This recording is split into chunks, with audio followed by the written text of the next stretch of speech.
Hello, good evening, students. Today's transcription number back of 148 on the speed of 100 words per minute.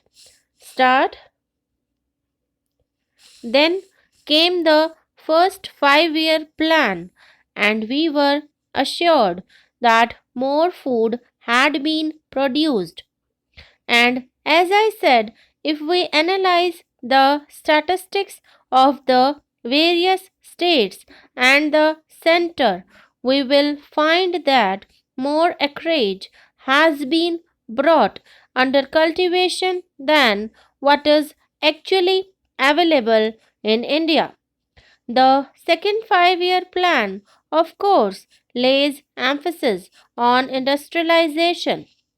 Originally, it was estimated that under the second plan there would be 25% increase in food production, but the Prime Minister insisted that 25% increase was not sufficient and that it should be something like 40%. Last year, at the Food Ministers' Conference at Missouri, they wanted more funds in order to ensure 40% increase, but the Prime Minister put his foot down, saying that not a single rupee would be given, but that the 40% increase would have to be achieved. Sir, it is not as if by a magic wand these things were to be achieved easily.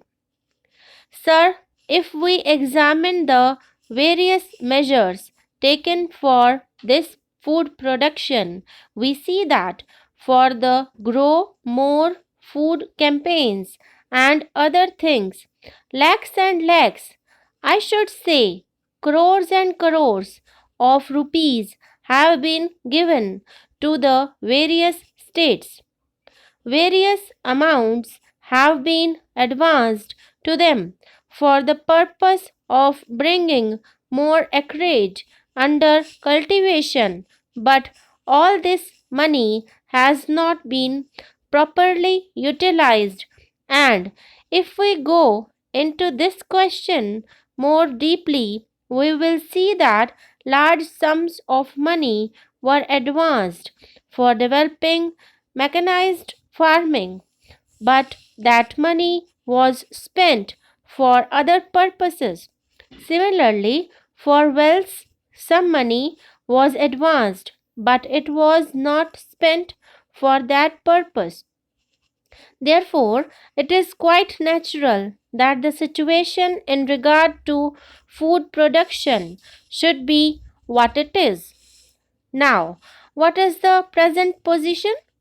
We have been told by the Food Ministry that the production has actually increased, and in the statement which the Food Minister made here very cleverly, only the average production has been shown.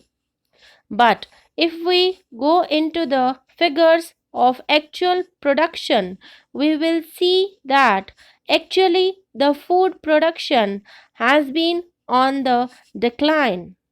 Sir, in the month of March, a white paper was issued by the Food Ministry in which the figures of actual production were given, and here I would like to quote a few figures which they had given.